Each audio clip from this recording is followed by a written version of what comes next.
Greetings, one and all, to this week's 10 o'clock. We've had a couple of weeks off. We're back, and we're bad. Loz is here, right? He might look a little translucent. God damn it! Didn't start the footage. Loz is here. He might look a little translucent, but that's because he went to the astral plane for New Year's, and hasn't fully made it all the way back. Isn't that right, Loz? Yes. Hard, dimensionalizing. Yeah, he didn't get taught by Doctor Strange, and I'm gonna shut up now. This is stupid and cringe. I would have thought you'd say I travelled to the void and I'm half stuck in a rift. Oh yeah, that would make more sense. But gotta tenify things. Tenify. You tenify that. No, never mind.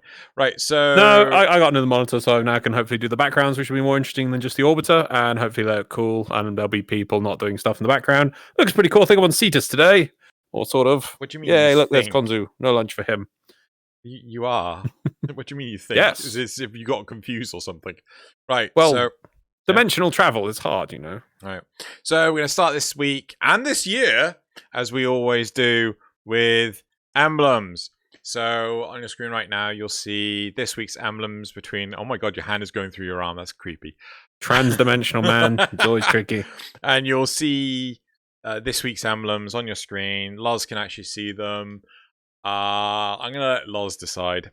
And yeah, go Loz. Which one's the winner? What's your tree thing? It's a tree thing. I like trees. Okay, Loz likes trees. You heard it here first, folks.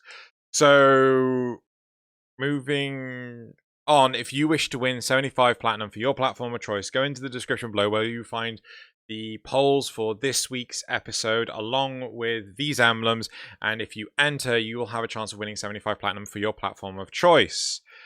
Yes. Right. Moving on to Dojo Dusting. Yes? Yes. Yes. You got the time down? Yes. We can actually see your keyboard now. Why? It's fine, Loz. We can see it's just, occasional keyboard appearances. It's fine. Thing. Right. So, moving on to Dojo Dusting for this week. We have a few announcements. One, I will be streaming on Saturday, the 23rd of January from 8 p.m. to... Well, actually, no, I'm not streaming. I will be Joey's guest on twitch.tv/Joey0. And you'll find me there from 8 p.m. GMT, which is UK time, or 3 p.m. Eastern time. We're just going to... I think we're playing Warframe. We're just going to play some Warframe, turn off the emblems. I forgot that. Right. So yeah, come check us out. 23rd of January, 8 p.m. UK time, 3 p.m. Eastern America time. Just come chill out, hang out, say hello, all that kind of shenanigans. Right. The next Dojo Dusting is I'm going to be starting a new show relatively soon called The War Council. And this is effectively Arbiters, but World of Warcraft. So this isn't going to necessarily be everyone's cup of tea. We are aiming to make this easily... so that there's as little friction as possible. There's little barrier of entry as possible. So, anyone can just watch it and have fun and things. I think a big thing with Arbiters is that you have to have a good, keen knowledge of how Warframe functions and works before you really get into how Arbiters is entertaining. If you don't have that background knowledge, it can be really difficult. The other side to this is I'm going to be starting to do YouTube Shorts.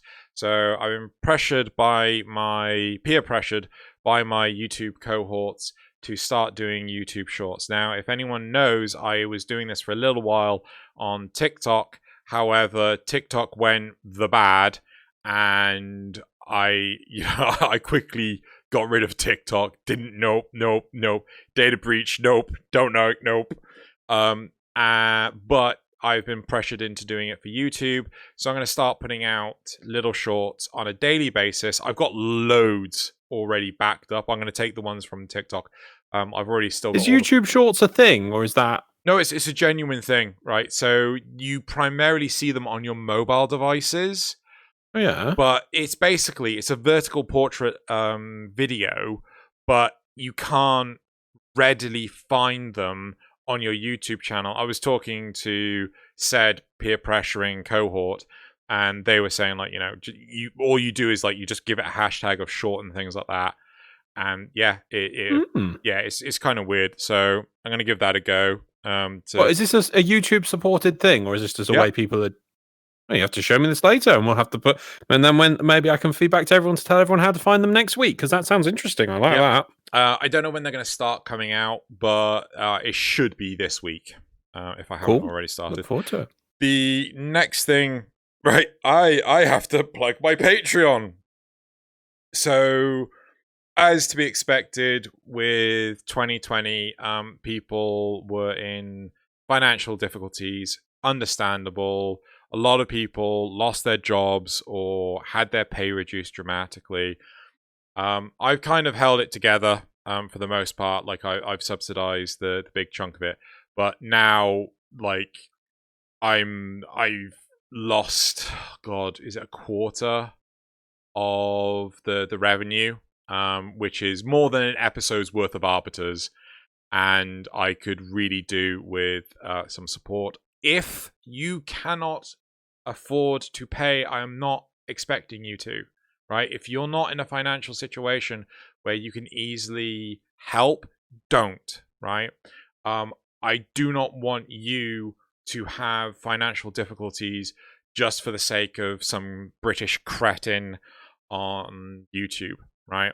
I would be happier knowing that you can actually afford tea and biscuits than like $1 to a video, right? That being said, if you are able to support even for $1 a month, it all goes to editing. None of the money comes to me directly. It all goes to the editors. So every little helps, and especially if I'm going to be starting another thing, which is the War Council.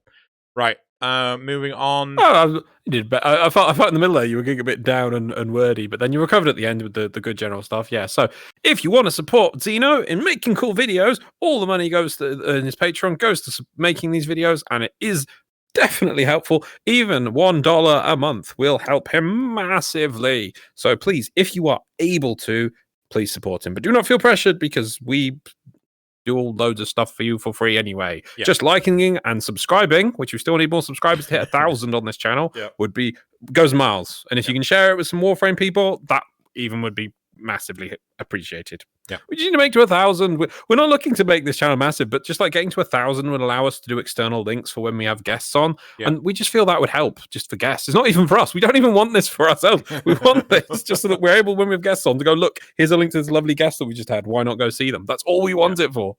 God, it's a goal in 2021, 1,000 subscribers to this channel. Dang it. I'm just checking. Okay, no, I was just looking at your picture. I was looking at your picture and it looked like it was clipping over the edge of the border. I'm like, what? No, it's fine. It's fine.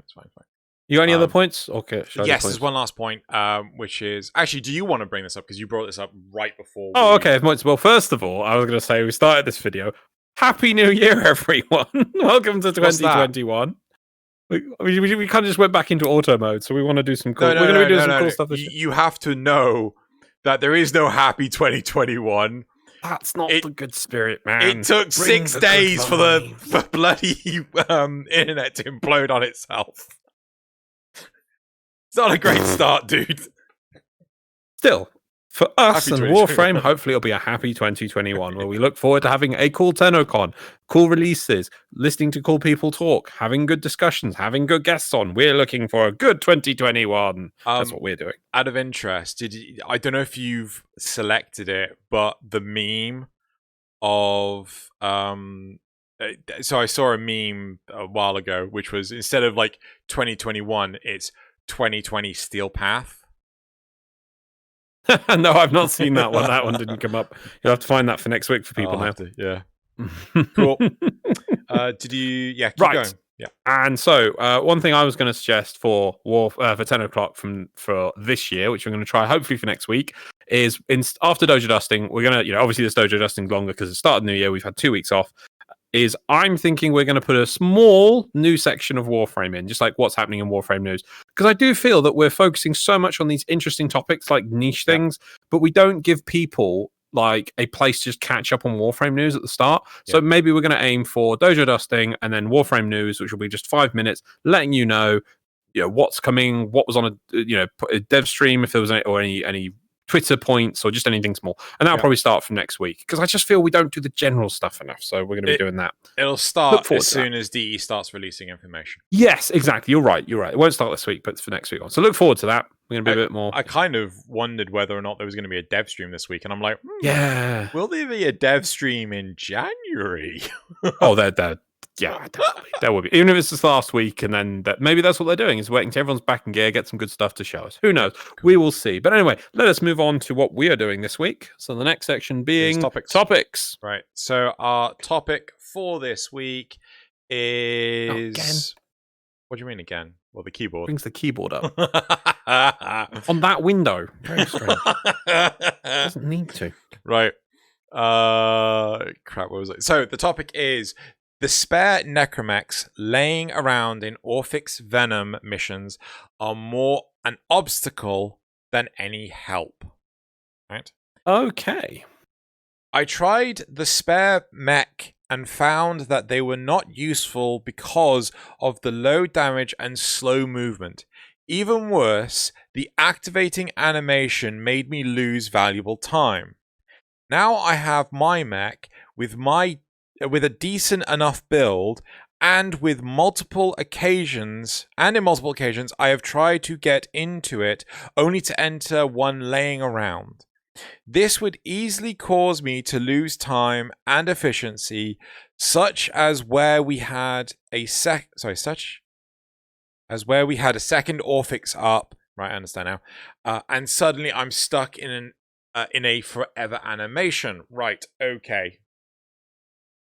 How much Orphix Venom have you done, good sir? Wow, I've done a fair bit, actually, and I have been really enjoying this event. I don't know about you, but, I mean, Christmas was very busy, so I didn't get a lot.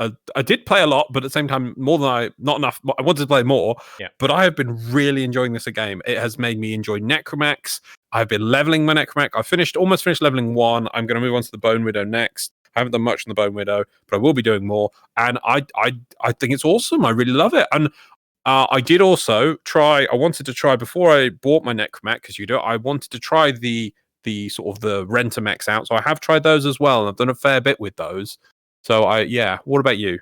So I don't think I've done as much as you, but I have actually spent like a good solid number of hours doing it.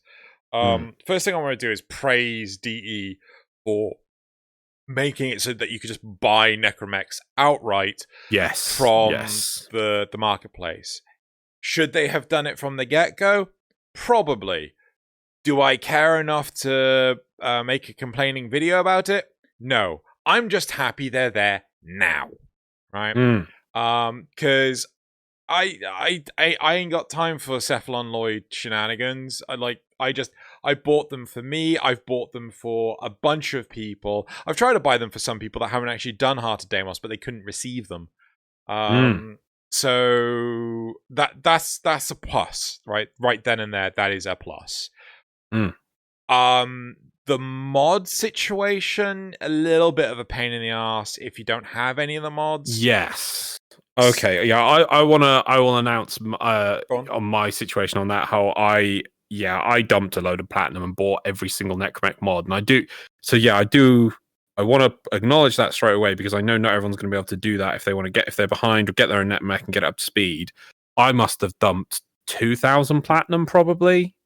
Yeah. Just buying one copy of every Necromech mod. Probably weren't the most efficient trades, but I just wanted the mods. Because I really enjoyed the renter mech. I went, you know what, I want to make this experience better. Bought my own mech. I went, right, I'm going to have to get these mods. Where are these mods from? Doing ridiculous amounts of bounties on Deimos. And I went, hell to that. I'm going to buy it. And that way, I suppose, I skipped all the grind and went straight to the enjoyment of it. and that probably, yeah. So I will admit that's probably I don't know what the term would be. Biases my view. Oh, do you want to pause? Sure. Right, back in a sec. Right. Apologies, Right. everyone, for that. We're back. I think I was basically whinging around the circle. Yes, I pay platinum for my mods. Not everyone's able to do that. I just wanted to own up for that, because it is a privilege that I have the ability to do. Not everyone does, so I want to point that out. No, your experience. So the event, I do get where this person is coming from. I do completely. Oh no, understand. sorry, but have you used the Rentamec? I have. Right. Okay. I tried the Rentamec before I actually bought the mechs themselves, and I completely understand what they're saying in terms of it has a horribly long load time. There have been a number of instances where I've accidentally. No, I want to. Oh, sorry, that point. I want to correct on that. From my experience, it's not both of them. I think the Bone Widow's spawn time is shorter than the other one. Right. I can't remember the name of it. It's the one I've actually been leveling. Rig. What's the other one? Void Rig. The Void Rig. Yeah. The Void Rig takes freaking forever because it's like, and I'm pulling that arm over here, and then I'm sort of gaining power to lift my. It takes forever. Bone Widow's the short one. I do remember because at first, before I spent money, before I bought a Necromax, I went and my goal was to see how far I could get solo on the Rentamex alone. Yeah. So I did quite a lot of runs, and I remember looking specifically for the Bone Widow ones because it was quicker to spawn. Yeah, I mean, I will check this again afterwards, but I'm pretty sure it's the Void Rig one. Just the animation takes forever. But to be honest, that's just a patch thing. That's not a big deal, really. They did say they had a bug where it was infinitely sticking them in it, and that again is sadly just a bug. Overall, though, I felt this has been quite bug free. So very sad to hear they experienced this bug. So did they say that they've experienced this bug? Yeah, they said, I haven't been able to find the cancel command like we used to in Animation Relay. When it occasionally happens, I get to... Oh, no, wait, no, sorry. This would easily cause me to lose time efficiency, such as we had a second Orphix up, and suddenly I'm stuck in a forever animation. I assume that means that their assembly animation just gets completely bugged out. Oh, I kind of just assumed that they were being they were over embellishing and saying like the animation takes forever. I mean, it's a bit. I don't know. Hard to say. Yeah, but regardless, I do get where they're coming from. There have been a number of times where I've tried to get in my own Bone Widow, and it's like, oh, cool. I accidentally hit that. Shit. I've never had that. No, I have accidentally fallen into a Rentamec as opposed to getting in my actual Bone Widow. And right, and then you have to watch the animation before you can get out, don't you? Exactly. Forever. Oh, so maybe that's what they mean by the forever animation. Okay. Yeah. So I can get where they're coming from.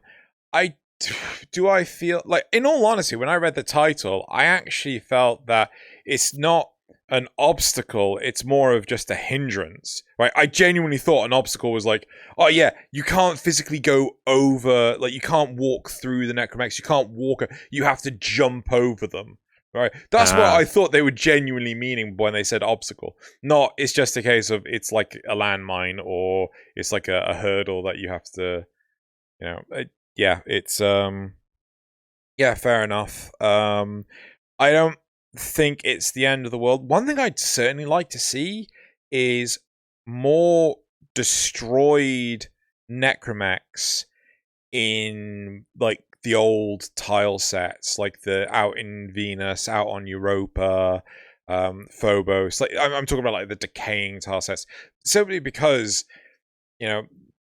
these things are they were supposed to predate Warframes, so why aren't there any like remains of them anywhere? I wouldn't say remains, but I would love to see if Dragon Key vaults that are like weapon stashes that have old Necromex in. Yeah. And the reason I say that is it doesn't make sense why they would just be lying around, because, why haven't we seen them before? And they were kind of like Father's thing on Demos. But that's what I mean. Like, so to say, yeah, oh, well, as we have retconned them in terms of the narrative, we have also retconned them in terms of the environment. Because right now it's like, I don't know what I can't think of another good comparison. The only thing I can think of is the dark portals in what's called Outland, which is obviously a very heavy World of Warcraft reference, where they just moved them all over the place. Yeah, keep going. Yeah. So, long story short, had these magical gateways that were supposed to be all in one location, and then all of a sudden, what is up with your phone? Sorry, I put the gorillas back on. Oh, okay. So they had these dark portals. They're all in one location. And then all of a sudden, they're scattered throughout the world, and it's like, what's up with this? And it's never explored. It's never explained, and it's sort of like glazed over that they were even moved to begin with. So it's like, oh yeah, we have these necromechs, and it feels like it's been glazed over to the fact that they existed in the origin system predating Warframes, but there's no sign of them ever existing ever. Yeah, that's why I'd love to see them being like some sort of just literally a Orokin like storage cupboard, as if we didn't notice them before because we just thought it was junk in there. And it's like, oh, this is just Orokin junk. And it's like, wait a minute, no, that's a broken necromech. We now know what that is. Yeah. We just thought it was old Orokin broken parts, Yeah, okay. Cool. Is there much else to highlight on this? Well, the event itself. I did try just using just the Rentamech and see how far I could get on solo. I couldn't clear the first, because there's 3 tiers to the event: the first one, the second one, the third one. I couldn't hit the score on the first one to enable me to access the second one. I think I could kill. I mean, maybe I'd be better at it now because I actually know what I'm doing a bit more. But I think I could kill about 3 Orphixes before I just couldn't catch up because more would spawn and then the counter keeps going up. So that's solo though. But how about if you take one, are you able to participate in the event? Yes. Are you able to be useful for your allies?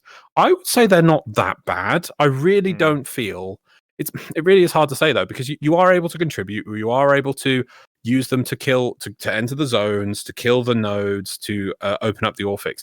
Their DPS on the Orphix though is pretty bad. But if you're playing with other people, and maybe it'd be interesting to get 4 of us before the event ends and just all use Rentamechs and see how far we can get on. Let's say, can we at least open up? Can we do the middle one to open up the third one? Maybe that'd be something to test.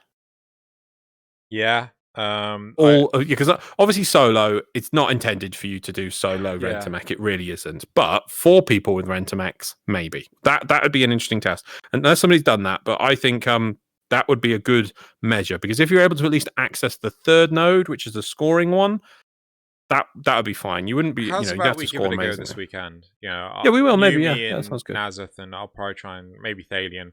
The 4 of us can, or maybe Ral. The 4 of us can actually, go ahead and actually try this just with Rentamechs. Or Vandalord if he's around. He could be useful. He could do it. But yeah, just a one-time go. I'd say the second node, because I think we could easily clear the first one. But can we clear the second one? That'd be fine. Yeah. Cool. That's a test. But overall, I'd say they're okay. They're not amazing. Yes, your necromech that you're supposed to have is supposed to be better, and it is. So I don't know. But if you compare them to, I mean, I remember buying a necromech and then thinking, I've bought my own necromech now. This will be better than that Rentamech one. No, it's not. You still need a good art gun. Yeah, you still need mods in your necromech. So it's not like the Rentamechs are as paper thin as the starting one. So it's an unmodded one. So they have some heft to them. Maybe just they need a bit more damage. So I want to highlight a few things about the event. I don't know if we should do it after this topic or before, or now, before we hit the replies. Well, I think we're pretty much done on the topic. So yeah, just on the topic part of it, we could just talk about the event in general if you want. So there's one thing I'm really unhappy with in terms of the necromechs themselves, and that is their overall maneuverability compared to a Warframe. I'm not saying it's bad. I'm saying it's too good. What is the reason to get into a Warframe? Right. We're going to that. Okay, should we? Well, okay. I didn't realize you were going to go that way. That's not really about the event. That's necromechs now that you've experienced them all. let's come back to that after we wrap up the topic. Then Okay, let's so have let's go our to the little mini replies. topic afterwards. Sure. Yeah. Let's do the No, replies. so let's summarize then. So it was spare necromechs laying around author's mention are more of an obstacle than any help. I think we both agree that the animation could be doing maybe the speeding up. A cancel button would be fine, I think. Or maybe change the way that you activate them. Maybe shoot them with your amp and they assemble so you can keep doing things. Yeah. And then you get in them once they're assembled. Yeah. That might help. And personally, I don't think that bad. They also, you can spot them on the radar. They're on the radar, so you can see where they are. And there's normally maybe one or two in a room where the Orphix is. It's not like they're everywhere and you can't, oh no, I can't push my transference buttons anywhere because I'll get forever stuck in a necromech. It's not that bad. I do feel it's a little bit overblown. So. Actually, one thing I do want to highlight about the event itself. Yeah. If you have not done the Heart of Deimos, you cannot get your own necromech. I cannot buy you a necromech if you have not done the Heart of Deimos, right? Well, yeah. Now, personally, I don't think that is fair, right? Oh. Because some people, they've been like burnt out on open worlds. Like we've had a few people that are like, yeah, I can't be bothered to just do this quest line just to do the event. I'd rather just not do the event. They are interested in doing the event. They are interested in participating towards the gold trophy of awesomeness. But the problem is they don't want to have to do a series of tasks before they can actually participate in the event, right? And I can get on board with that. I can, like, why should getting a necromech be gated to doing the quest when it's supposed to be like a fundamental thing? A same argument could be said with Railjack and with Archwing, but Archwing has been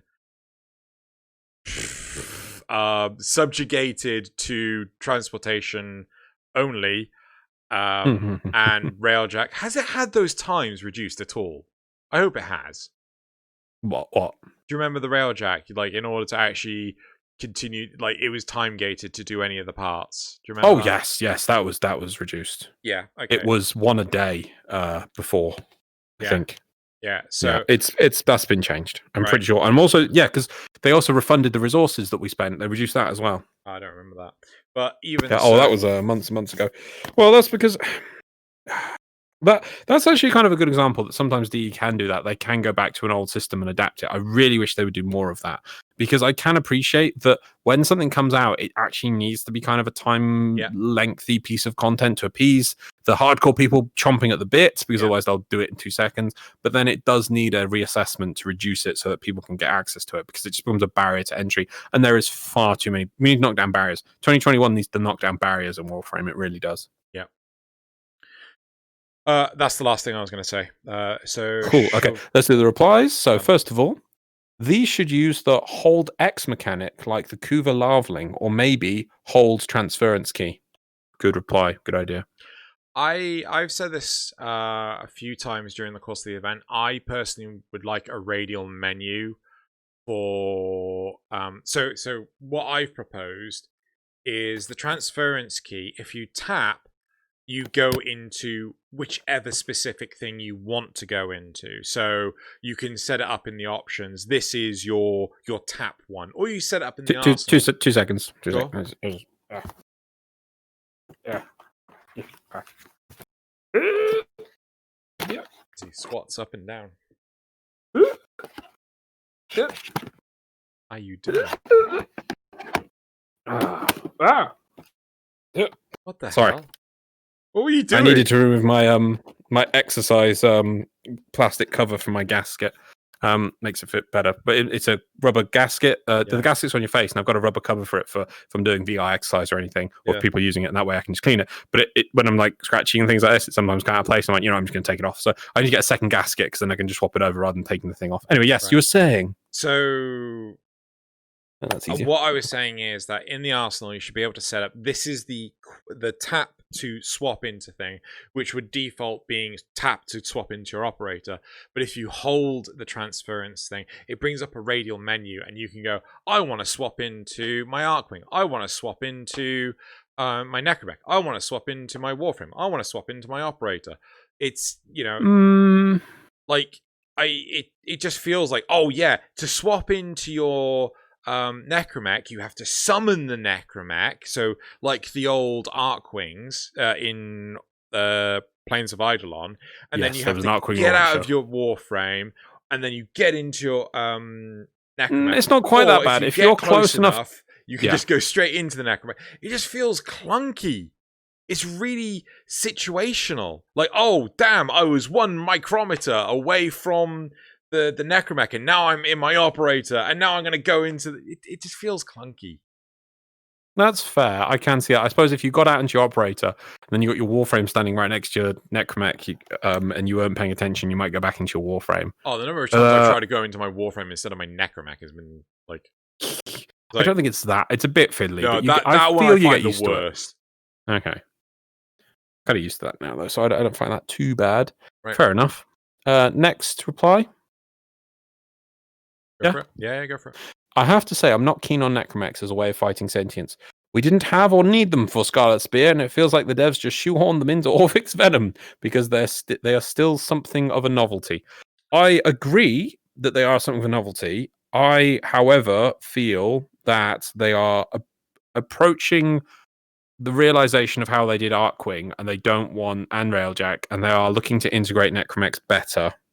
And I have really enjoyed it. Has made me, I suppose, access it, but not engage them through the normal method of acquisition and farming the mods. But now that I have a necromech and I have the mods, I actually do really enjoy them. So I think it's actually an okay way to integrate them in this game. What do you think? I kind of feel that it's needed because otherwise we're just going to have another Arcwing situation, and Yeah. I'm still bitter sad that Arcwing missions are getting abandoned. Like, yes, yeah. You know, but could they replace those nodes with because normally events and operations lead to permanent game modes. Right. So, would you be fine with them replacing all the Arcwing nodes with these necromech missions? I don't think they're going to limit it to just specific missions. I think necromechs are going to appear in every mission. No. Necromechs will appear everywhere, but these mission types where you have to use your necromech to do the Orphix. I would be down for it as long as there was enough reason to come back. Like there was some sort of resource that, much like Argon crystals, the Orphix drops. Yeah. Yes. Specifically. Oh, yes. Yeah. Well, it's the same. Yes. Yeah. It's the same thing with Cryotic in extraction mission, diggy missions. Diggy. Excavation. Excavation. Sorry. Yes. Diggy missions. Thumping. Yeah. Sorry, I'm just writing out a quick question. Go to the next one. Okay. We tried the mission with the rental mechs first, and it was awful. We decided to spend a week farming up our own and building them, and voila! It works much better with your own necromech that has some basic mods in it. That's fair enough. And though I did try solo with the necromech, and I did find that it wasn't good enough. I think we really would like to see how do 4 rentamechs do it. Even then, though, they shouldn't. I feel they should be able to finish mission 1 and mission 2, and maybe get a score mission 3, not high score. But because the goal is to kind of just give you a taste and to kind of encourage you, hey, go play these rentamech, go get a necromech properly, and it kind of does that, and I feel that has kind of helped. But though it gives you a taste, is it a good one? That's the point. Yeah, I mean, I believe you've played nearly any of the Metroid games. Yeah, especially the Metroid Prime ones. Were those the ones on the Wii? No, there was only one on the Wii. So Metroid I played the Wii one. Metroid 1 and 2 were on GameCube. No, GameCube. Oh. Metroid Prime 3 was on the Wii. It's the first-person shooter. Yeah. So the big thing is when you start off one of those games, you're fully kitted out, you're fully powered, you're fully able to do anything. But as soon as you get to a certain point of progression, then all of a sudden, everything's stripped away from you and you have to start from scratch. The necromechs that we get from the rentamechs are, I would say, 1 or 2 steps removed from from scratch, but the equivalent for Samus would be 10 points further with the necromech. It should be properly modded out and things like that.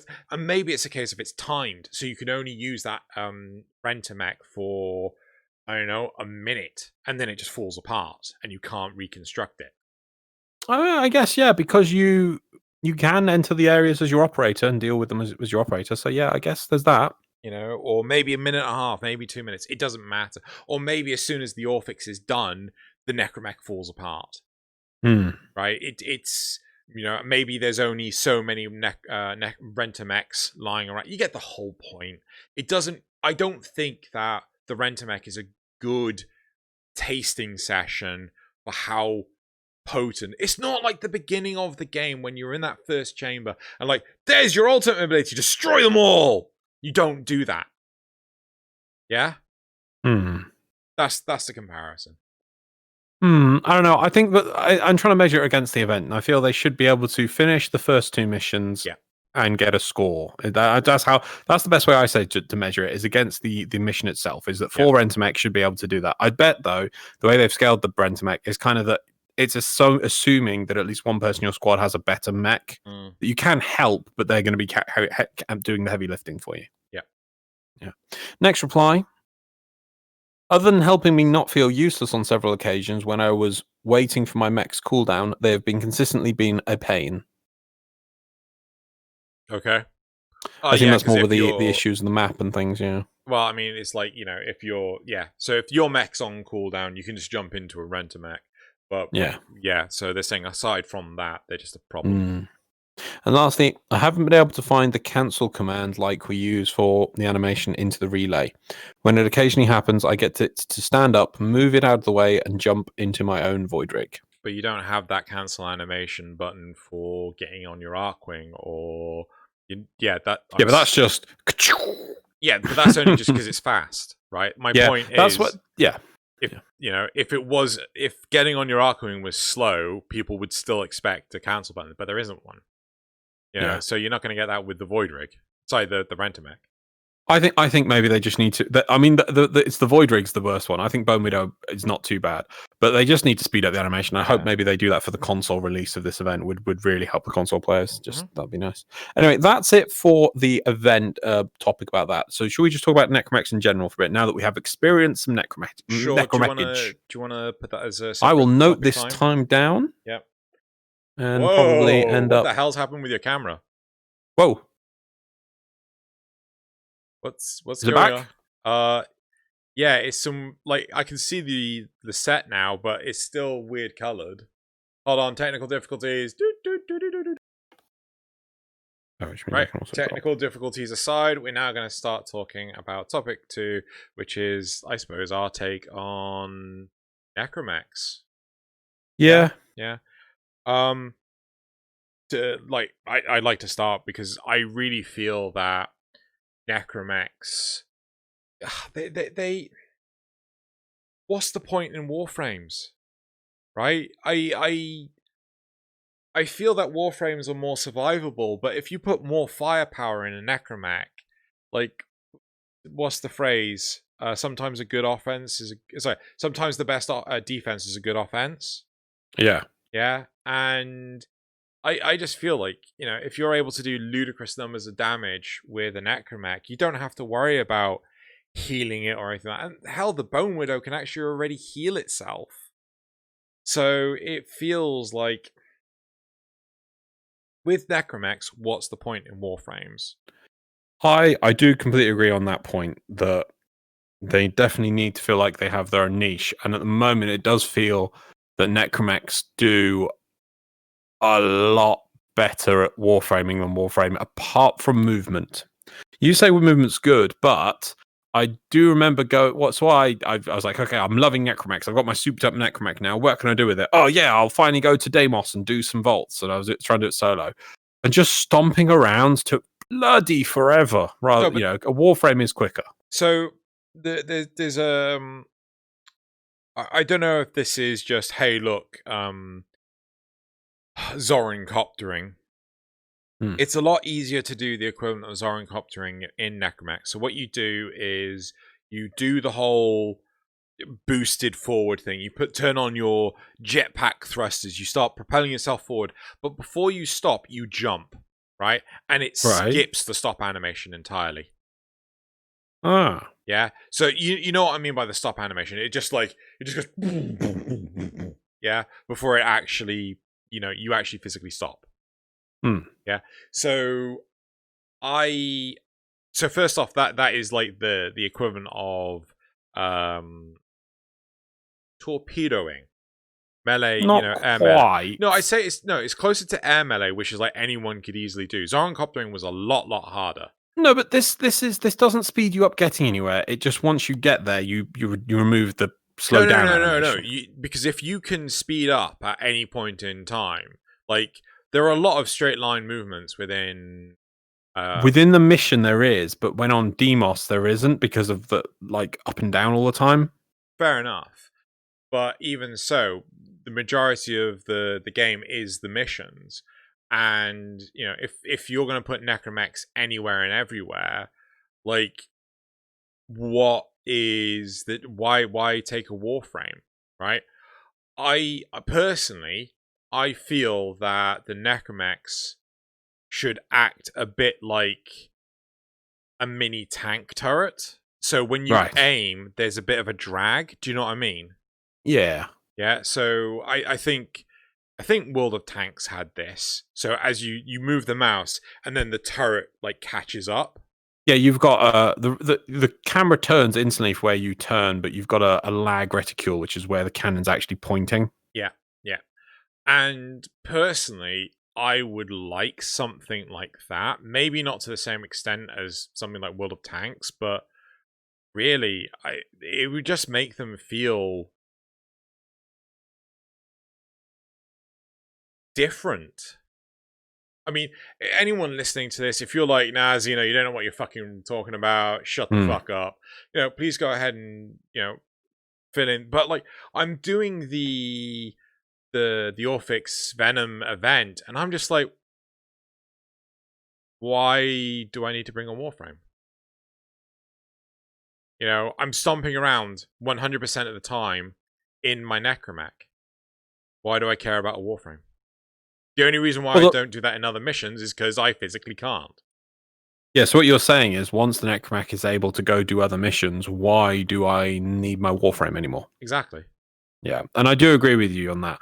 Obviously, this event has kind of drummed up a lore reason about why the Warframes are useless for some reason, and now Necromechs are the best thing since sliced bread, and only they can save the universe. But when we got it on all missions, well, I'll just get into a mission and get in my Necromech. And I don't have an answer to that, I'm afraid. In fact, I'll probably enjoy trying that. And though I will find it fun, in some ways, it does make Warframes a bit, I mean, superfluous. I load up my Necromech with my ridiculous Fluctus, and then I don't know maybe how well it'll scale, but I tell you, it's really easy to sit there and just shoot through bloody walls with it. So yeah, every defense mission, and just infinite punch through Fluctus, and just sit there on the defense thing and just spin around and shoot. Yeah, why will I need a new Warframe? Oh, this Warframe has an AoE. That's nice, Fluctus. Boo, boo, boo, boo, boo, boo, boo. Yeah, I've heard people say like, oh yeah, but the Warframes are more versatile and stuff like this. Yeah. But I've honestly had no issue with versatility and the Necromech, right? Okay, yeah, I haven't gotten to wave 36 or the 36th Orphix, but in a single mission. But at the same time, like, that's not the point. I shouldn't have to endurance run a mission to identify that, oh yeah, well, that's where the Necromech is the weakest, but the game isn't about endurance runs. Right. Do you have anything you want to add before I start talking about the lore?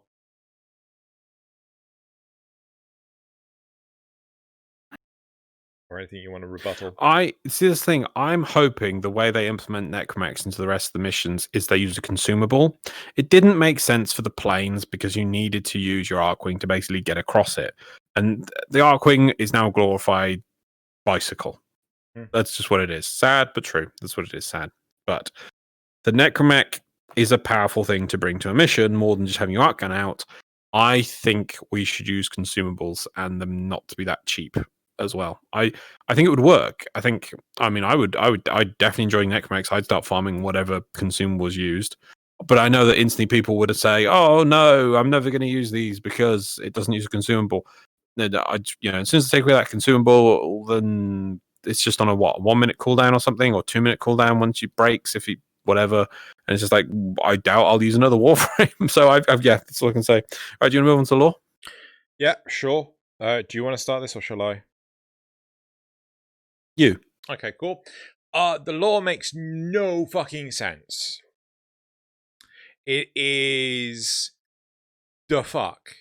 The whole point is that God, it's said somewhere. Sorry, I can't give you a citation. Maybe you remember. I'm pretty sure Father says that the reason why the Necromex are dumped is because they were easily taken over by the sentients, right? So now, because of Tenno's piloting, because of Tenno's driving the Necromech, it's all right. Yeah, I think it was like they were dumb and couldn't adapt or something was the problem. Yeah, and like, okay. And now that, come on, it's quite clearly Ballast that's given... Or loads of stealing it from Ballas's memories. Potentially. Either way, come on, that smile. That cheeky smile. Anyway, regardless, someone taught the sentients how to create the Orphics to inhibit the abilities of Warframes. And it's just like, and how are they going to unlearn how to do that? Yeah, that's the thing that gets me is like, it's not like the sentients are going to go, oh no, by doing this, they use their Void Rig Necromex now. We better stop producing these things en masse. What? No, you'd be like, aha, using this, we've disabled one of their weapons. Though they have found another weapon, it's a slow, clunky thing. We'll just have to adapt to that then, which apparently is not as adaptable as a Warframe, so clearly they could come up with some countermeasure for the Necromech, because it's not the infinite variety of Warframes, and job done. Universe theirs. I just don't, yeah. Realistically, what I would like for Orphix Venom is, at the end of the day, your Warframe becomes immunized, right? And the Orphix can affect you, right? But it's not, because like lore-wise, it makes no make them like the Borg, right? So each Orphix has to have a different signal. Or yes, I was about to say that. I would be happy if they say at the end of the event and that this new game mode replaces all the Arcwing nodes on the map or Noom nodes on the map, and that these whenever you play one of these, it's that there's a new strain of the Orphixes which has come out, and thus we're by doing that mission that's on the star chart and killing a new batch of Orphixes, we're forever forcing the sentients to keep adapting to and create new strains of Orphixes that we're technically trying to over adapt them, and that's why they keep trying to make new strains as a kind of a ever evolving scales of power or whatever. Yeah, and like that'd be the way to do it, and that when we win the mission or whatever, we've killed out that batch, and that's why you don't see them mass produced and sent out, because they keep trying to adapt to us and we keep adapting back, kind of thing. Like I feel that it needs to be show don't tell, because after you destroy one of these Orphix in a mission, let's say it uses the wave-based system in defense, right? So you destroy one of them and you slowly adapt, so like, oh yeah, you're from wave 1 to 5, in 1, maybe 2 Orphix, you can use your Warframe instead, because your Warframe is adapted to that signal. Yeah? Mm. And then from 5 to 10 or 6 to 10, maybe it's 3 Orphix instead, and you've adapted to that signal. Show that the fact that the Warframe can adapt due to like exposure, or destroying the Orphix sends out some signal that your Warframe can I don't know, give us how about doing the missions gives you, like capture missions, at the end you get specters, a reward, blueprints, and the amount or the quality depends on how well you did. You get immunization vaccine shots that you can give to your Warframe, so that for the rest of the week, one Warframe is immune for that week. Yeah. To make it simple. Yeah. Tie it into you say simple. I'm just talking about like the interface or the aesthetic of it. But like tie it into the helmet thing. Feed the hoo-ha into the feed the MacGuffin into the helmet, and then sit in the chair, and the helmet just goes. You're now immune for a week. Yeah. Oh, yeah. I would definitely have it in that. That's how I would do it. Yeah. And you could make it that when you do Argon decays after a month, day, these decay after a week, so that, they only last a week. So after a week, all the ones you farmed disappear. So if you keep farming the mission, you get them, and you can apply them. And it's all like end the cycle. Yeah. Because otherwise, there's this is the ultimate weapon. This is the Guyver remover. This is the unit remover. Why are people not using this thing? Why aren't the sentients using it? Yeah. Anyway, it does become a bit of a black hole in the plot, and we'll have to hold them to task on that. But I'm sure they'll do fine on it. But I don't get how, because you could a Warframe is you grow Warframes, you build necromechs. Yeah. So we've got 2 necromechs. Like, my one issue with the necromech is that it's slow over large areas, and it's like, okay, so this one gets a jetpack, or we'll strap an Arcwing to the back of them. Job done. They can now fly and they can travel fast. Right? Okay. How are Warframes anything now? Like I want to see that the enemy that beats the necromech, that proves them. We've got the enemy that now beats the Warframe with its immunity bubble shield, which literally just disables Warframes. I want to see the same for a necromech in some way, but different. But tell you what, why not actually have it? The corpus engineer, the common corpus engineer, can boot you out of the necromech, right? And you could just pick one for the Grineer. Right? Yeah, just like corpus actually have anti-necromech weaponry. Yeah, something like that. There you go. Reason for having Warframes. Anyway. Yeah. Sorry, I'm getting flustered. Let's move on. Yeah, you could even have it that, and this is something I feel that's been lost, is the corpus are supposed to really want and worship Orokin tech. Yeah. That you have like necromech hunters. Yeah. That spawn when you get in your necromech, and they're like, oh, tech! Give me the tech! I want it! It rips off an arm and runs away with it. Yeah. That's the kind of thing I want to see. That'd be cool. Right, let us move on. I think that's it for this week. And it's been a good event. Obviously, I think we'll talk more on the event after the event's gone, and maybe after it's been on console as well, to get true feedback. But I think overall it's been good. Let us move on to the graphs from last year. Yes. Oh God, it is. Yeah. So right, I had to fudge this because I forgot I did this. So graph number 1. I'm surprised by this. I am very surprised by this. So the question was asked, do you think the command intrinsics will improve Railjack? Right? Wow. 12% said no, 88% said yes. And I'm kind of inferring the command intrinsics alone. Right. I'm no on this. I don't think command intrinsics are enough to redeem Railjack. Where are you with this? Yeah, they'll improve it. I mean, it's content for Railjack. It'll definitely improve it. So you think you wouldn't have? You don't think you would have the same problems flying around the same skirmish missions with AI assisted NPCs rather than actual players? I think it will be interesting to see what we can do with the players, the NPCs. I don't think the NPCs will be as good, but the question is, do you think Cranston will improve Railjack? And I mean, maybe you're like, what? Of course, it'll be an improvement to Railjack. It's more content. It's going to be good. It's going to be fine. Okay, the Loz has more belief than I do. Yes. Right? Whoa. What? Next question. Okay, so the next question. Do you feel there's too much waiting around in Warframe missions? I think we were talking about mobile defenses. Yes, mobile defense was the thing of the week. 50% said no, 50% said yes. So this was a absolute break even. Oddly enough, 24 people responded out of the, so someone opted not to respond, which was actually, and like that's how it broke even, hilariously, right? I think we were talking about like all the different cool things you could have. So you could have some dude that's trying to stop the oh god, the mobile defense thing, and there's also the hacking. Yeah, that's what we're talking. I remember that now. Right. Where are you on this? Yes, no.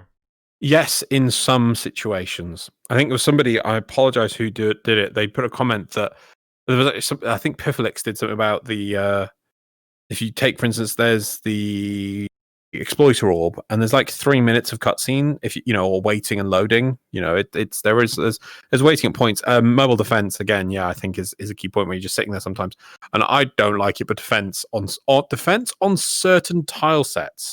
Defense works well on some tile sets, and it's bloody slow on others. Do you remember the old Jupiter tile set?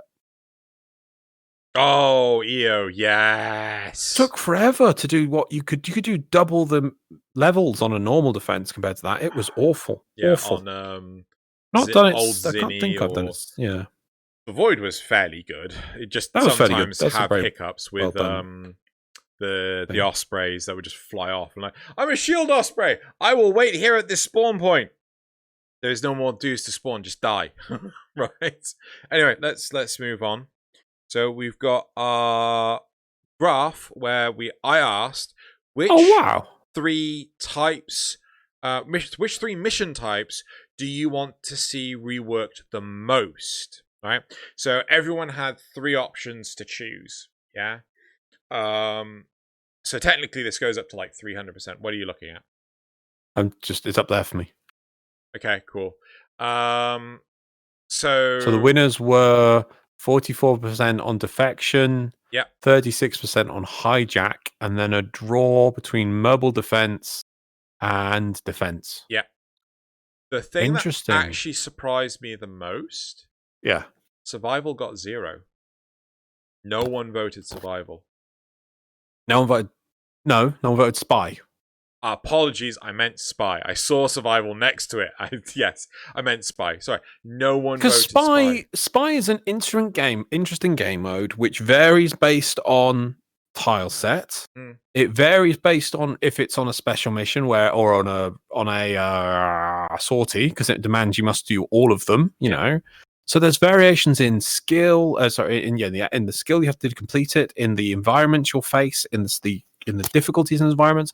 It really is a properly complete game mode. It really does show different things on it.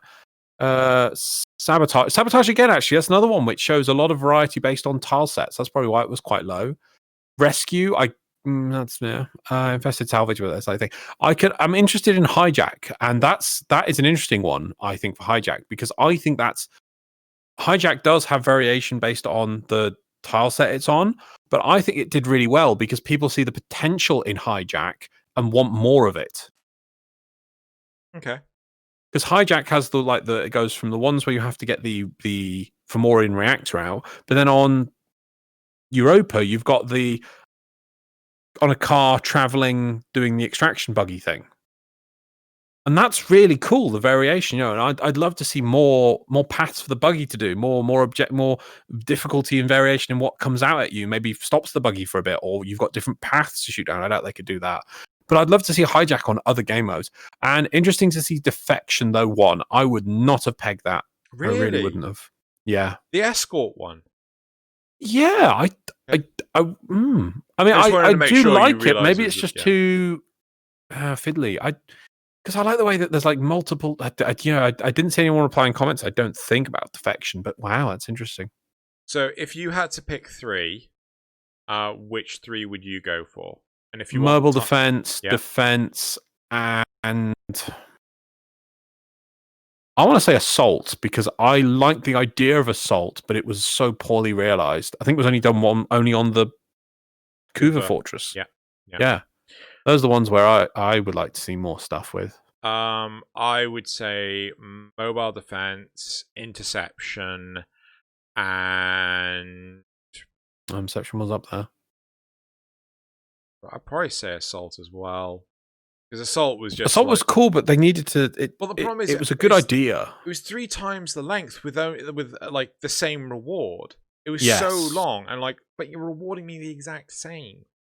To me, it screamed that it would have been great if there was sub-objectives like that varied each time that you could choose to do or not do, so it would be quicker, or you get different rewards or different things happen. There was potential there, and I really don't think in the end it's just like it just feels like a very samey mission, and that's the problem with it.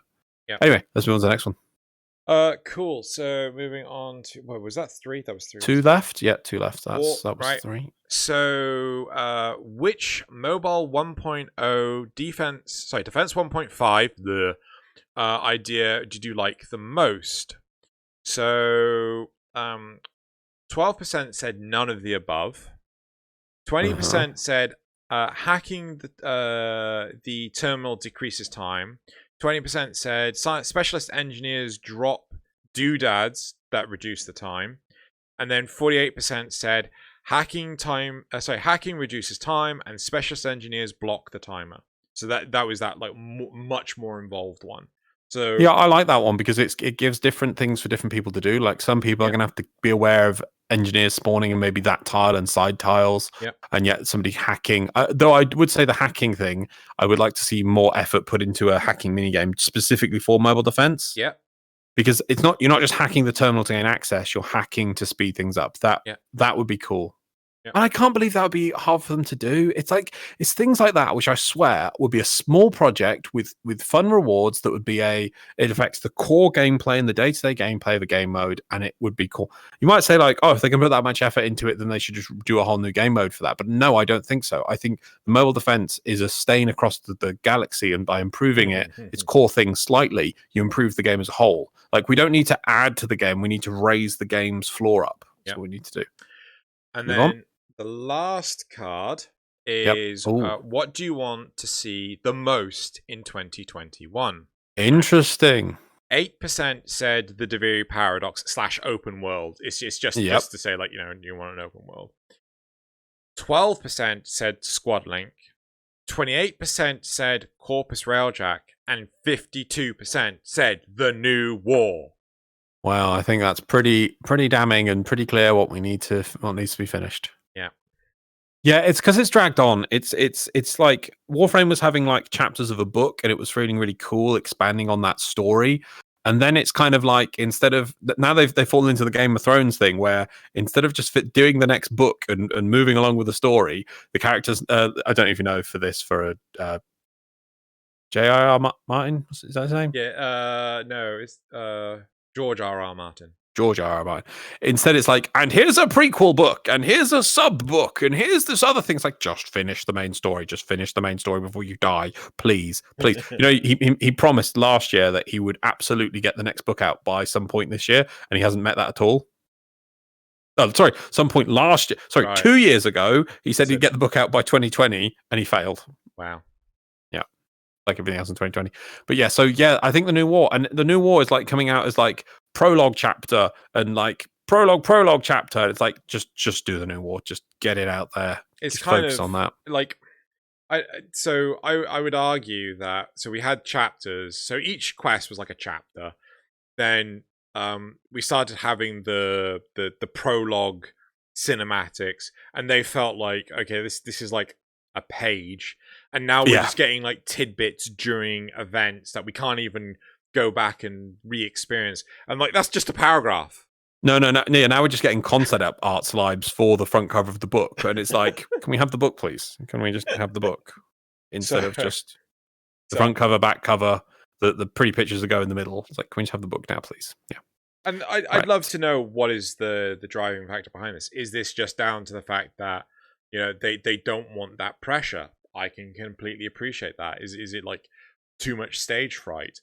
Again, completely, is it they've worked so much on it and now they're feeling, oh god, what's the I can't remember what the term is, where you've worked so hard on something, you've spent years on it, you eventually release it, and someone they consume it in an instant, and like, more now. Like, I just spent years making that.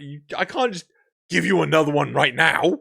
But the thing is, though, I feel that I don't think it's the actual game play itself, which with these plot quests, because I remember the War Within, and they said that it was rewrites and rescripts and things, and it's like, what? Why is that the big deal with the plot? Surely the plot should be fixed. And I don't think it's the actual making the game they have issues with. I think it's the what are they going to do in the story and how to do those cutscenes. And they keep because the story drags, then they have to redo the cutscene or they have to redo the script in it, and they have to get the voice actors back in. I think that's the end that takes them more the trouble. I think that they're doing fine coding the game, place out of it, especially that most of it will just be. Let's be fair. Even a quest which would be 15 missions long, there'll probably be 2 exterminates, 1 find a terminal, 1 mobile defense or interception to get some codes or something. Then an actual 1 or 2 of the actual cinematic quests, which mainly consist of start mission, run to point, enjoy cinematic, fight mini boss, run to exit. There's nothing really that complex about the way they put the gameplay together of the actual missions. I swear it must be the story side of things, which is shocking, but that's how it is. Dumb question. Did you mean 15 missions or did you mean like 5? Because I don't think any quest has got that many missions. No, I was coming up, let's say it is super long. I was imagining the future. Yeah, no, you're right. Most of them about, let's say, 5 or 6. And like there'll be a mobile defense in there, and then go in, find terminal, go to exit, go in, find terminal, fight mini boss, go to exit. That's when if you boil it down, that's all it is. Yeah. And they have to set up actual triggers for it, but I can't believe that is the thing. I mean, cutscenes I think might cause issues, and if like when they have new mechanics like the Golden Moor like that, I can understand being tricky, but there's not a lot of those. Right, should we move on to supporter questions? We shall. Okay.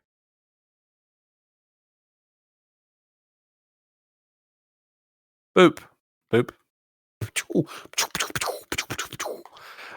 Drunk Arbiter. What's the grossest color palette you still have on a frame, and why?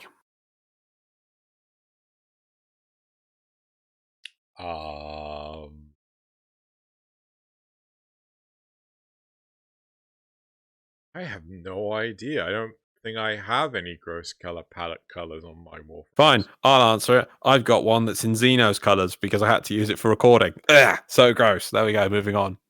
Fuck. Milinko, is there a future for the storytelling of Warframe? What should be the focus of this year? Well, the focus of this year should be the new war, and it should be storytelling. Yeah. Is there a future for the storytelling of Warframe? I think Warframe has a lot of potential still in its story. Yeah, I completely concur.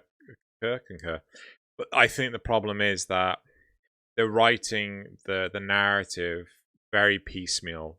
And it's like, oh, do you know what would be really cool if we did this? And like the narrative hasn't been predetermined ahead of time. And I'm guilty for doing that in the past. And you need to plan the whole thing.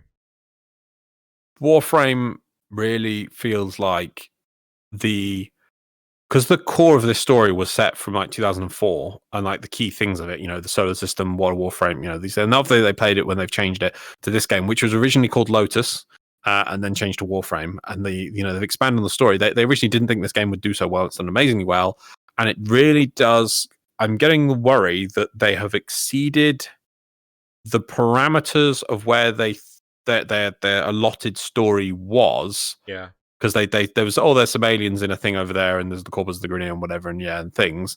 And it's like, okay, well, we need deep, interesting story points, and they are struggling to maybe quickly write it all out. I think it's more that angle than the actual making the thing. It's the story side of it, and then they have to go from that fleshed out idea of what the solar system is to actually putting it into events that you will experience, and then that needs a script for those events. So you need to come down to the individual moment by moment event.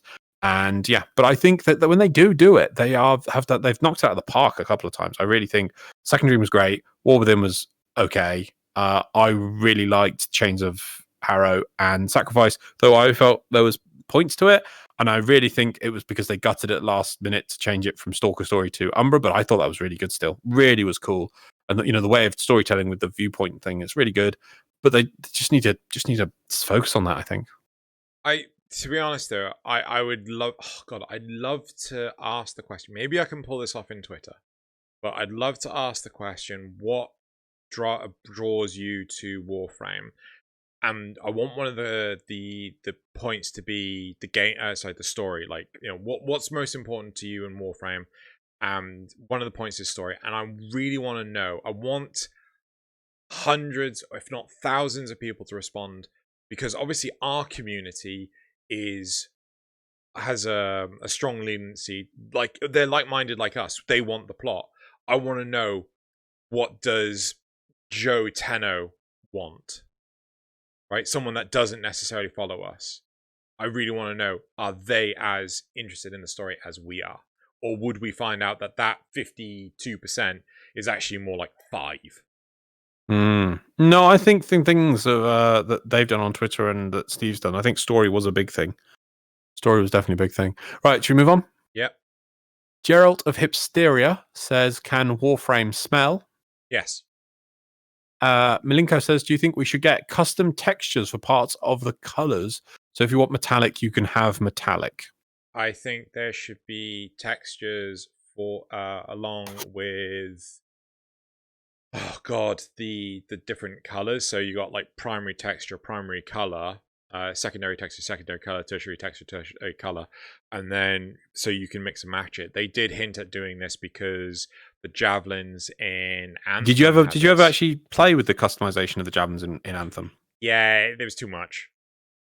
Well, yeah, but there was maybe what could have helped with is the menu system was awful in Anthem, but you could have the texturing and you also they also had weathering and age were options. Yeah, so I'm down for that. I think that it would be nice to have, because there are some Tenno Gen helmets that are matte, and you put them like I think the what's the name of the it's really popular Vault helmet. I can't remember what it's called. It's got like the 2 spiky horns kind of thing. The Jehuti one. Jehuti-esque, yeah. But it's matte, whereas the rest of Vault is shiny. Yeah, right. It doesn't sit. It doesn't fit well at all. I'd love it if you could actually go like, yes, so that the textures match. So it does look like it's blending in, because often it doesn't. I mean, Warframe, I feel, has done a really good job on customization, but I do remember seeing Anthem and thinking, wow, this is really cool. The problem with Anthem, in my opinion, was that it gave you...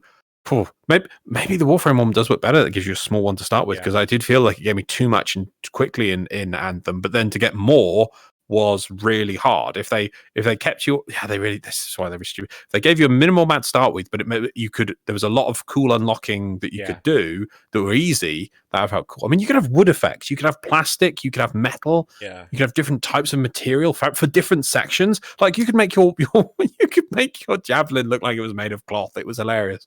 Random. Yep.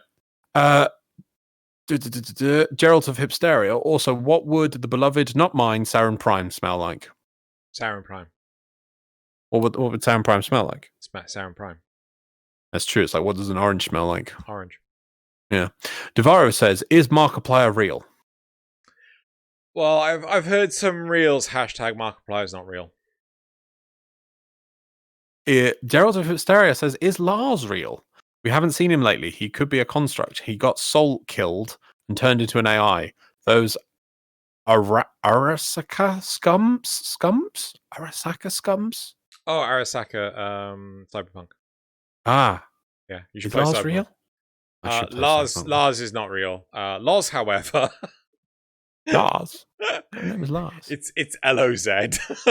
Yeah. Lars. Zrugel says, looks like only one question from Zrugel, but before I read it out, I'd like to ask everyone to subscribe if you're not, like the video and share it if you can. We really appreciate it. Zrugel asks, what's your favorite Pokemon? Rayquaza. Mew has always been my favorite. I was a sucker for the movie when it came out. And like Mewtwo is just like the it's the emo kid, not emo, I mean, what do they call it? You know, the goth. Not goth. When they keep, there's a term they always use when playing Warframe and people make red and black skins in Warframe, and they edge. Edge, yes, edgy, yeah. Like, I mean, I use red, black, white, and gold, and I like the white and the gold to accent the red and black. But I just feel that Mewtwo is the edgy Mew. I like that Mew has it's a simple classic thing that you could almost, I think in some of the lore, Mew is like the first Pokemon or the origin that like all Pokemon descended from Mew or something. So I kind of like that it has that simplicity and it has that playfulness about it, and it kind of feels like it's a. It looks it like has a fetus. Hmm? It looks like a fetus. I don't think you know what a fetus looks like, but still, a bit. I guess I see what you mean. But I like that. I thought that was cool as a character and a thing. It feels special. Whereas Mewtwo just feels like I'm a big edgy boy. I'm psychic edgy boy. You know what I mean? I never liked Mewtwo, Especially with those those weird fingers that are like, you know, yeah, it's just look like at me. I'm all psychic powers. It's got the first joint of the finger tail. and then like a ball on the end. I'm like, what the fuck is that? Yeah, and look at my face. It is in permanent scowl mode. Resting You know, bitch I face. never liked Mewtwo. Yeah, I always liked Mew. Never liked Mewtwo. That was mine. Yeah. Tobiah asks, when was the moment you were happiest with Warframe this year?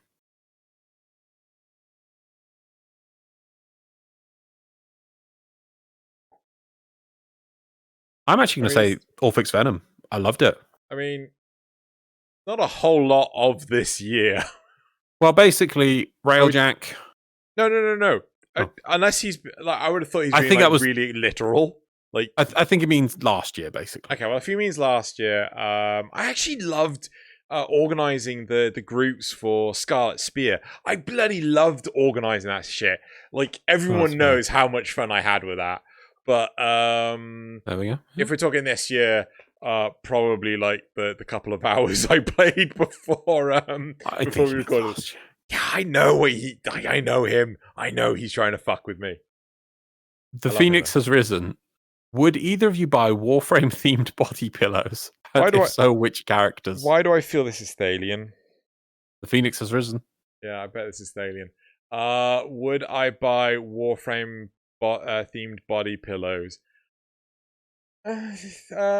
Actually, yes, I would, and I'd shove them down the side of my bed in the hope that will actually keep my bed warm during the night.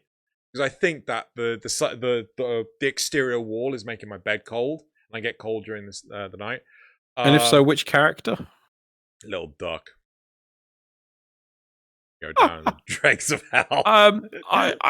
I've never had a body pillow. I don't really see the point of it. Yeah. So if I was, it would be blank because I would just die of shame otherwise. Materialistically wise, I'm actually quite a simple person. I don't have things on my walls. I don't have models and things out. So oddly enough, the thing Loz collects the most is baseball caps. Yeah. Want more caps. Yeah. Things I like things that do things, and I guess a body pillow does do something, but I need to get one of those L-shaped pillows is what I want to try. And also the Phoenix has risen also asks, could Warframe actually incorporate any of the gameplay mechanics from Raft?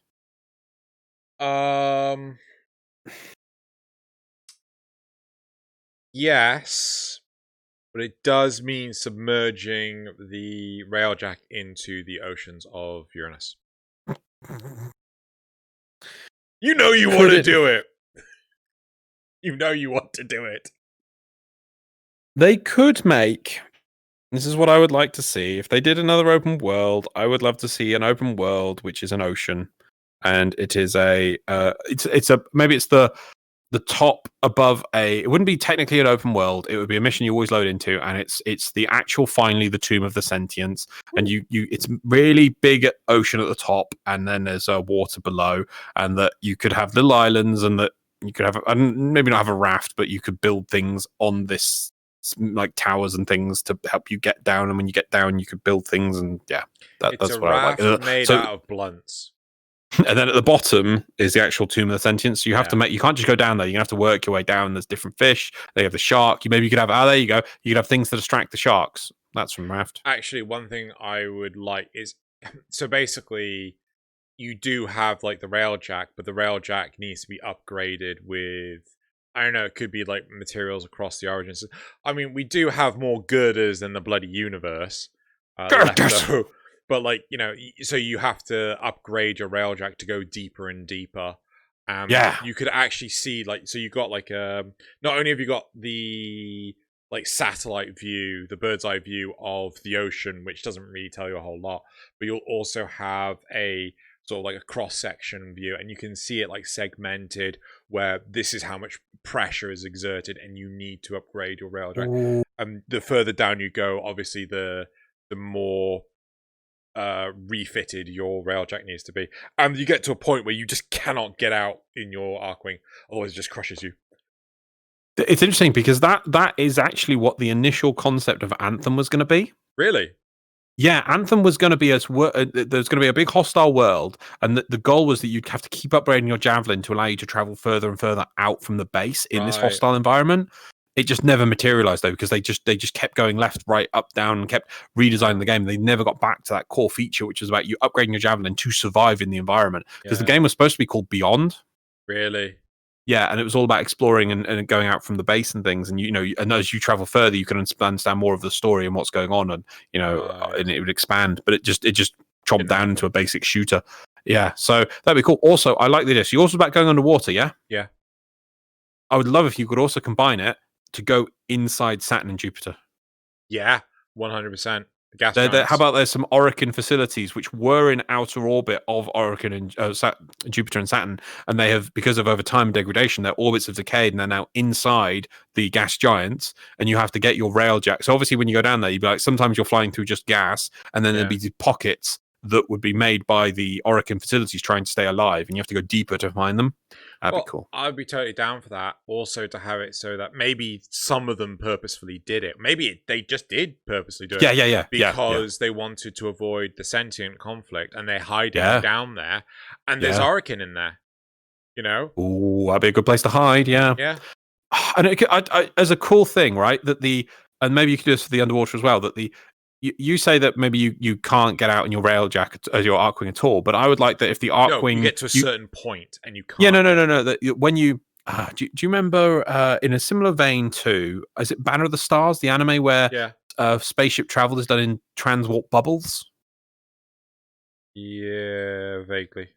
Yeah, so the railjack is making a bubble around it that it keeps the pressure away. So the Archwing goes out, but then the Archwing has to go interact with like technology and move things around and do puzzles to expand the bubble of the facility to actually reach different objectives. Yeah, I'm totally down with that. That's the sort of stuff I'd like. If you're just going to treat Archwing as a jetpack, go for it. And there needs to be more things out there for it to deal with. It really does. Also, with the Tomb of the Sentience, you could actually have it that, the giant Orokin worm thing that was flying around in the void. You could actually have something, again, similar to that Orokin designed, that woke up when Hunhao was woken up, that is going around trying to keep anything away from the Tomb of the Sentience.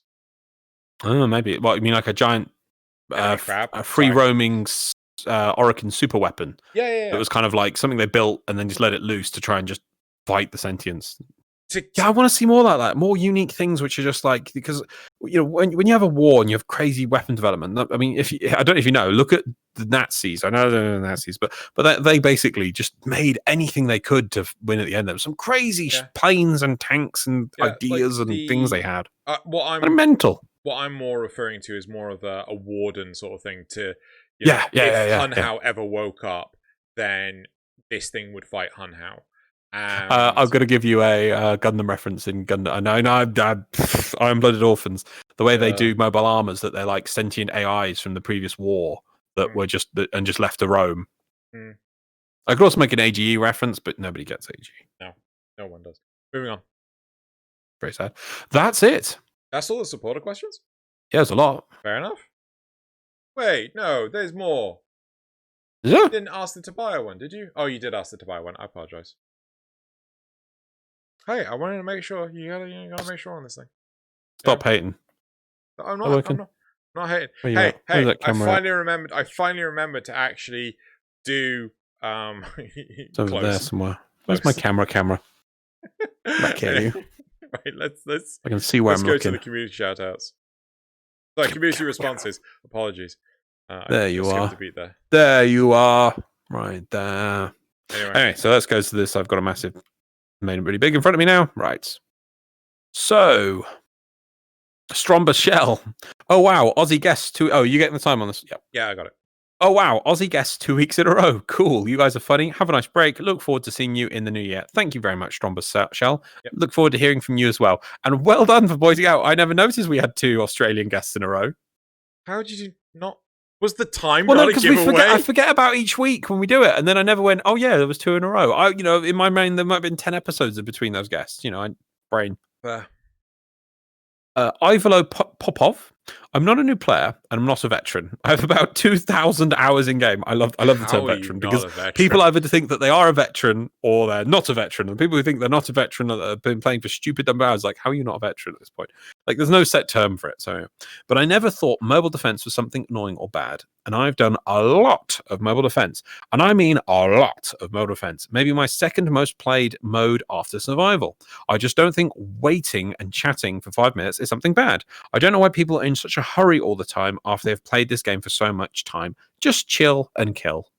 I think a lot of my problem is that when I do these recording sessions, I typically am doing it with someone else, or I've got someone else on voice chat.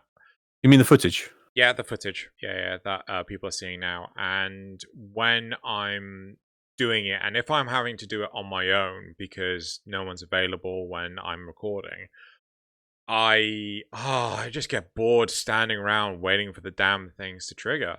Like, it's... Yes, I suppose it is... what's the name of the damn thing? Impatience. But at the same time, if I'm not being mentally stimulated, I become super aware of everything that's going on. Yeah. And that is the sort of stuff I want to avoid.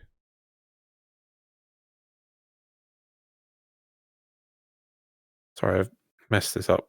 There it is. Cool. Yeah? Yeah. Pivolix 14. Oh, yeah. Yeah, found that Necromex being in the market a little bit of a spit in the face. Though a lot of folks were complaining about getting the mechs, and I do admit they were a little of a pain to get, but oh well, sometimes some folks would rather buy it than grind for it. Cough, cough, Nidus and Harrow, cough, cough. Yeah, and I can agree that it is nice to have. Oh, the index. Yeah. I do agree that it is kind of nice to have things that people have to work towards as objectives. Maybe, and I wouldn't mind if a Warframe was put into the game that you had to farm, but like Necromex, I feel, or at least just the Void Rig, should have been in the market from the start, because that way people can access it, and it would have enthused me so much more to play Demos. It makes me want to play Demos so much more now when I get some time, that now that I have a Necromech and it's up to speed. But it was like, with Arcwings, like that was one of the problems. Like, you didn't have any of the mods. It was really hard to play it. I wanna correct you slightly on that. Yeah. It's not 100% like Arcwing, because remember, you build your Arcwing as part of the quest. You went through the I know, that's why I said Arcwing mods. Okay, but the important part, one of the key factors for me is not only do you have to farm the Necromech mods, you have to farm the bastard Necromech as well. Yeah, no, I'm with you on that. I was just trying to give a similar example. I know it's not a good comparison, but that feels like you're missing a limb. The thing is with Necromech is you lost both limbs. You can't get access to the game mode, and you don't have the other limb to use the mods to make it work. Yeah. So it's like, but not. Yeah, I know. Yeah. I appreciate where you come from. Yeah. So. Yeah. So I think it's a great thing. I think it's a good bonus to the game. But JJ. Also, so just to point out that for Pifolix that.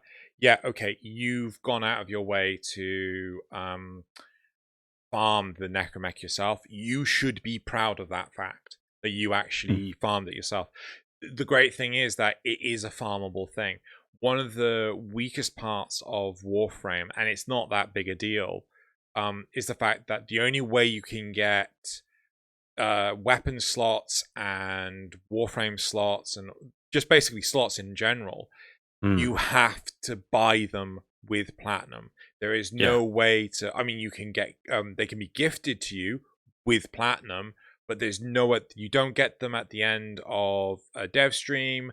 You don't get them at any point in your daily logins, and it is just if you're gone free to play entirely, you're stuffed.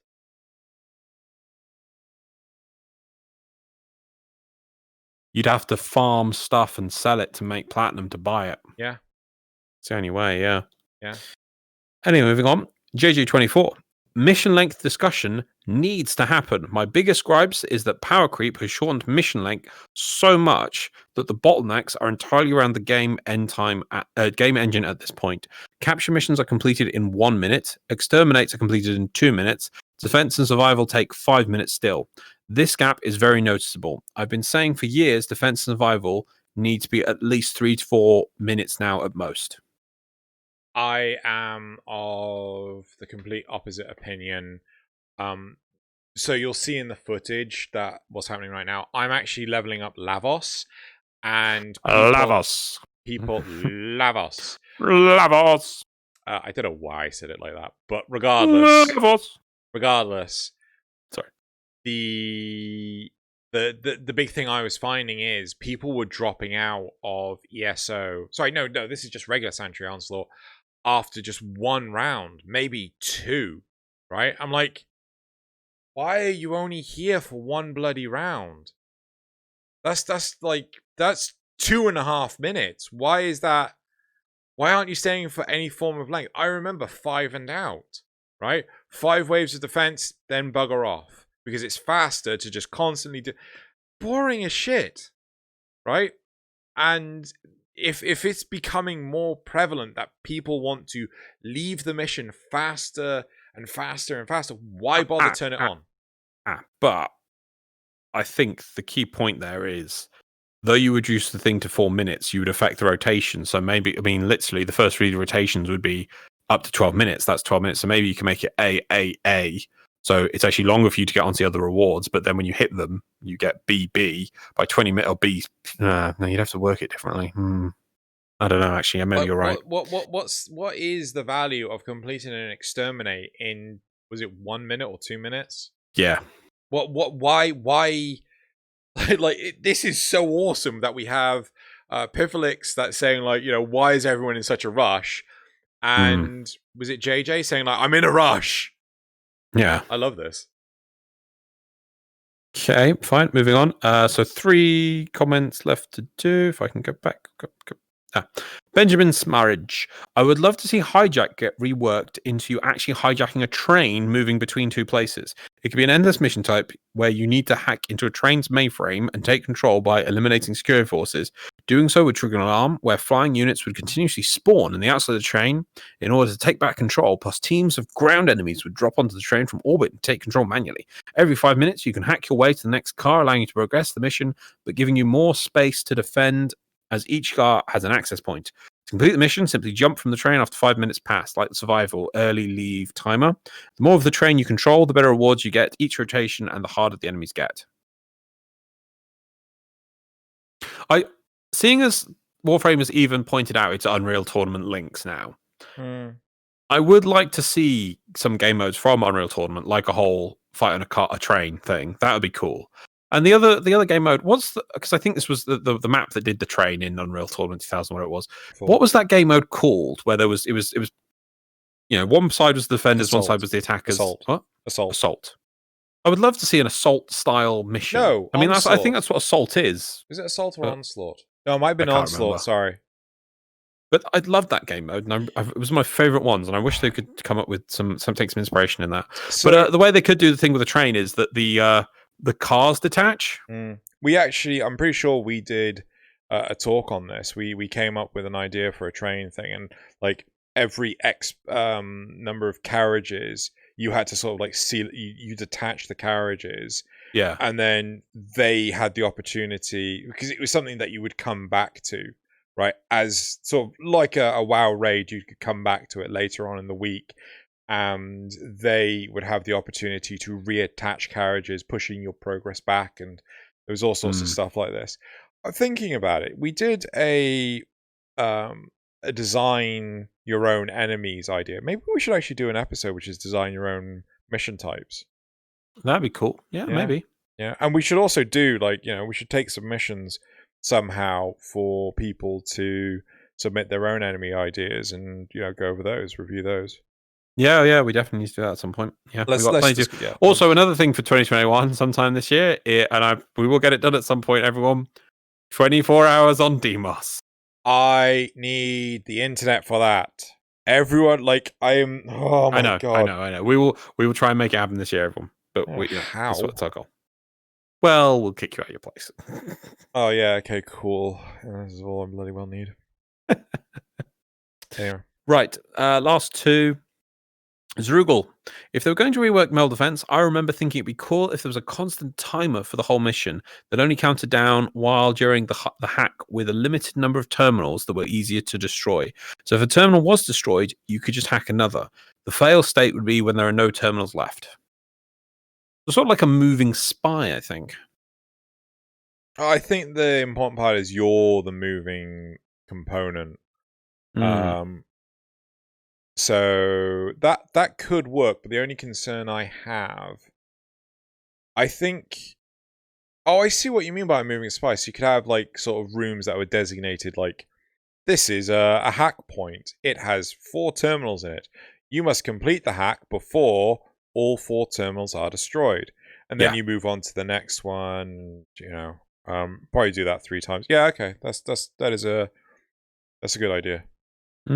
Thomas Cooperstein, mobile defense fix. If you don't kill enemies, it speeds up time and continuously increases the speed of the clock. Alternative, each kill increases time by 1 second.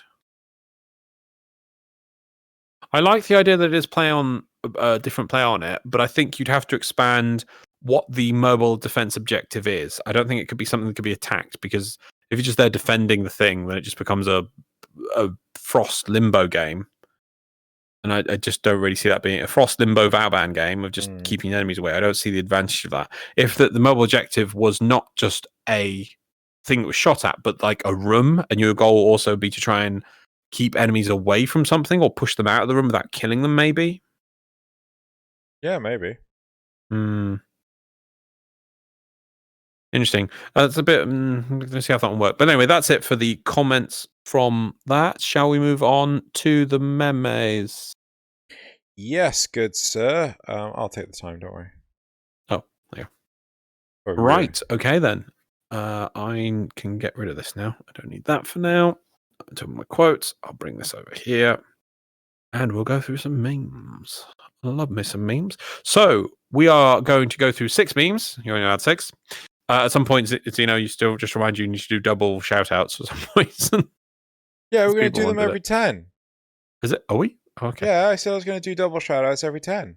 I don't remember promising this. Anyway, I don't remember doing these. Anyway. It's my thing to promise. Stop. It's my machines. Mine. Moving on. So anyway, so we've got memes. These are all from the r/meme frame subreddit. If you ever want to find some humor in your week, just go there and find some Warframe humor/joy. There are some really funny people on there, and I've just picked 6. And this is from last month, I'm afraid, because I picked ones that we haven't used. So, because obviously I've got several weeks worth to have a look through due to our break, but I've picked 6 that I really like. So, are you ready? Meme number 1, which is referred to as having the poster child as your main can be tough. By the way, the first 4 are Excalibur based. I tried to do an entire Excalibur based set, but there was 2 I just loved too much. Anyway, So we have some T-posing to assert dominance here from players. Why don't you try something else other than spamming Exalted Blade? What are you doing here? You look like you just started the game. And the bottom, me maining Excalibur. Oh my god. Them feels. I'm with you. Excalibros. Right, moving on to meme number 2. Hopefully OC. What does this mirror do, Professor? It shows us nothing more or less than our deepest, most desperate desire of our hearts.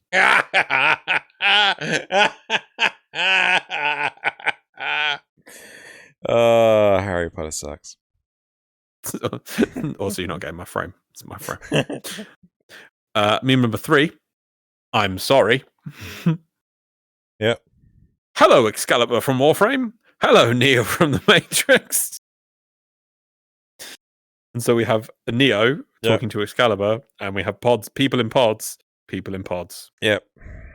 Very highly upvoted, that one. Right. Meme number 4. The starting frames. Oh my God. Mag uses magnetism to manipulate enemies for crowd control. Vault emits high voltage electricity to shock enemies. Excalibur I can swing my sword. You know what that's from, right? I can swing my sword. My sword. Yes. Yeah. My diamond sword. Sword. Yeah. But that is your Excalibur. Yeah. Right. And then two non-Excalibur ones, which I just thought were just too good to miss out on. Mhm. Triggered. Me. Wants to play Warframe after not playing it for a month. Warframe. 8,433.5 megabytes at 2 megabytes per second. Approximately 1.4 hours. Me. I think there's supposed to be a little tear there. There's like It's a little thread. Yeah, it's like a little blue leaking, line. Someone got MS Paint out. Also, someone has Drew's internet. I'm just trying to think, is that accurate? But I'm pretty sure it's a screenshot, so yes. Right. And then lastly, I saw this one and just had to put it in there. Modding my guns. Mods on other games. This mod goes here, this mod goes here, this mod goes here. Mods on Warframe. Serration. I trust in the heart of the cards. Serration. So true. I'm not quite sure. Okay, yes, I totally 100% get it. But I'm not quite sure if this is just...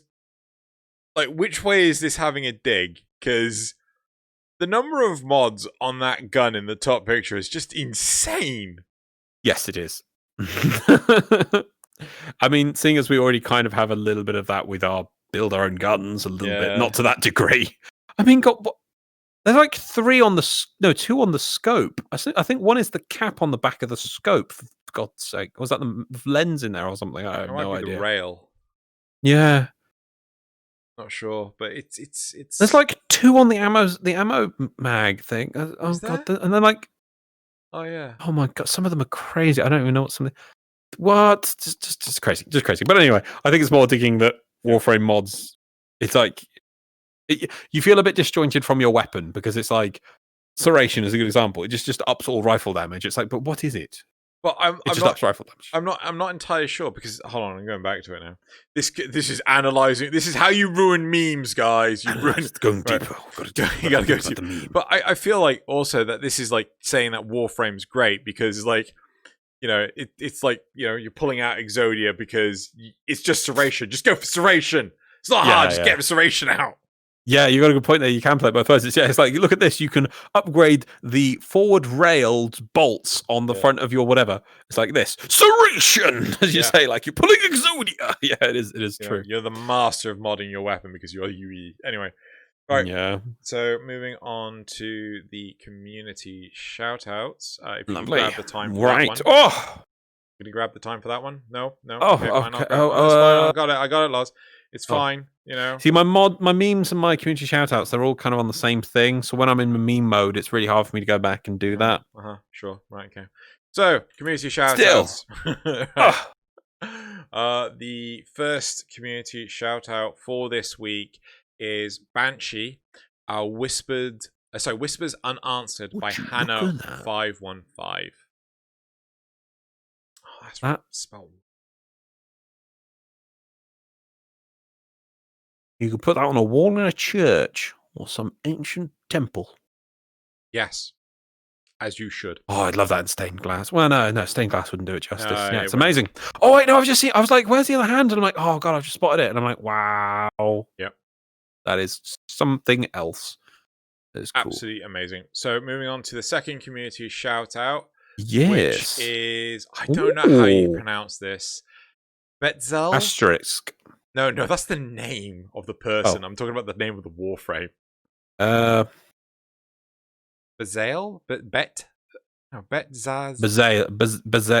Betzale. Betzazet? Oh, I don't know. I think maybe just Bazali, because maybe it's like, this is the thing, I'll say, when I was a kid, and I first saw the word tsunami, I did say Tusnomania. So maybe it's like that. Maybe it's silent, so maybe it's just like, because it's like, Bazali. Regardless, the alternative name was Warp, and but yeah, so this was an amazing Warframe design by Asterisk. I love this design. Yeah, love the non-symmetry. I assume this is this male or female? I honestly don't know. Hard to tell. The legs look female, but there's nothing on the chest. The helmet, I like the back of it. It looks cool, and there's like some sort of scorpion pincers.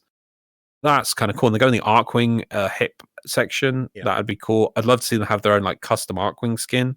Yep. That would be badass. Right, lovely. Moving on to number 3, which is actually a combination of 3 images. And for everyone's benefit, I did put all 3 up on screen at once. So Loz has lost his... No, I'm back. No, your camera. Ooh. Camera. What? Camera. Oh, Camera. I don't know what's Camera. happened. Turn it on. What's happened? Camera. Pausing. And we're back. So the lovely piece, 3 different characters. I thought I'd include all of them. So we've got Little Duck, more combat ready. And I gotta say, I do like this incarnation of Little Duck. We've got... Oh, yeah. I hate how we don't get to see Little Duck's face. And also, I'd like if Little Duck was a normal person. Yeah. Then we've got... Yes, that's Nova War Master, which is the middle one. That shoulder pad. And I love that one. That one is like strong. Yeah. I feel the second one. I feel the very heavy the Guyver Tekkaman vibes from it. What, the Nova War Master?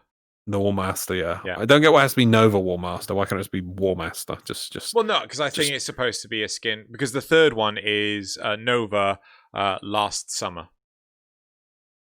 So I think they're different like takes on Nova kind of thing. Because they have very much the same feet design. Well, like very similar. Yeah, but then just make it. This is Nova's big and little sister. I mean, I like the idea of adding more rather than because I know copyrighted terminology there by DK, but yeah. Anyway. That War Master though, it is awesome. I absolutely love it. Strong. Good. Strong. You do feel the vibes, right? Yeah. You get the vibes from that. All 3 of these are done by Asterisk, which the same person as the last one. So I honestly, I'd love to have War Master. I really would. The third one's also cool, but yeah, that War Master. Yeah. So the 4th community shout out is Choke by Werelectro 0043. This actually came out shortly after the last episode, and I've been desperately holding on to it to make sure I don't lose it. So I was really happy that I actually remembered which one this was. This one's awesome. That's not Tiragor, is it? I think it's supposed to be a variation of Tiragor, yeah. So like, I'd love if they went for some sort of just like Grenier Terminator, more adapted, roided up madman, maybe made by tube men. Yeah. But I love it. The broken Skana through the head. It's still going, and like I'm pretty sure like the hand is pretty damn massive as well, clasping onto them. So yeah, that was the 4th one. The 5th one is Vault by the Dawner. There was 2 different ones by this artist, but this one I thought, because it had like a lot more detail and everything, I was going to go for this one. Looks pretty damn awesome. There's like quite a big chunk of text as well that goes with it. Like the whole idea that I love these scary tin suits so much that I wanted to do an idea that was heavy on my noggin for a while. Not very original, but I like it so. But I like it so. So there. Various scientific dicking arounds have created by accident a batch of warframes that are self-aware. I would love to see this thing. See, this is how I feel that there is so much more they can do with the warframe thing. Imagine if there was a whole faction of the reject warframes. What if they're basically infested? What happens if what happens if the infestation takes something from a warframe and makes more infested warframes? So they're still part of the hive in an attempt to eat the rest of us. Kind of, there's options there. And look at that. I mean, that is beastly. Going for a bit more for the dark sector sort of vibe with the actual creatures. That'd be so cool. So cool. Right. Lovely artwork. Last but not least, very cute, very simple. Happy Tenno Bomb by Adrian. And then we have an Oberon. All trapped up in Christmas lights. Did you have any Christmas decorations? When I was down in Wales, yes. But not at your home, though. That's sad. Sad. Well, I wasn't here during Christmas. Yes, true. But anyway, that is it for the community shoutouts of this first 10 o'clock of 2021. Right. Let us round it off with me pulling that down here again and going for my quote, and I haven't. Okay, we'll do the quote, and then while you're thinking of it, I'll try and write down what the film was because I seem to have forgotten that. Okay. You ready? Yeah, go on. I know it's on that window over there, I think, but okay. Everyone and his brother is on the payroll. So you buy a crewman, captains, treasurers, directors. One day you wake up and you own the whole goddamn corporation. Then you take what you want. Fleets, proxy prototype, solar rail concession. Why? Simple. It's easier for the board members to take platinum than lead. Have I seen this? I have no idea. It is an old film. Make sure my doesn't pop up on my footage. It's recognizable. Yeah, I thought it was. Yeah, 1989 spy film. Spy film. I'll help you out with that. Is it one of the James Bond films? Cheers. Is it Goldfinger? No. Oh, shit. It's a lesser known one. 1989. Okay. If it's one of the... Sorry, is it Sean Connery? No. Then I don't know what it is. License to Kill. Right. Yeah, I've only seen the Sean Connery and then Pierce Brosnan onwards Bonds. I was doing a marathon of the Bond films at one point, but we never got past the Sean Connery ones. I actually really like nice thing to do at Christmas. I wish I could have done that at Christmas. That would have been fun. Yeah. Cool. Well, that's it for this week's 10 o'clock. The first 10 o'clock of 2021. Yeah, the first 10 o'clock of 2021. Special thanks to everyone that's been patient enough to, wait out 2 weeks of no 10 o'clock. I genuinely thought, oh, no one's going to get... And I've actually seen messages like, where's 10 o'clock? I need my 10 o'clock. I'm like, wow, okay. So, yeah, but it was thanks to everyone for being patient with us. We needed the break. And last we week hadn't had a break in what, 7 years? 6 years? Yes, it would be 7 years as of last technically, week. I did take breaks to go write up my PhD, but you haven't had a break in 7 years. Yeah, the episodes are still going on. So we only plan to take 1 week off, and then it was just easy. We were just like, start the year. 2 weeks off. And like, there was a plan. I didn't finalize the plan. Everything got confused, and was just like, you know what? Let's just not. So. Cool. Well, that's it for this week, and we will see you lovelies next time, won't we, Loz? Yeah. Say goodbye, Loz. Say goodbye, Loz. What are we doing? Oh, you're on the thingy screen now. Yeah, cool. Yeah. Okay. Yeah, first one of 2021. And more to come. Thank you, everyone, for being here. It's going to be so cool. We hope you can do lots of cool things this year. Bye. Say bye. Bye. Boy.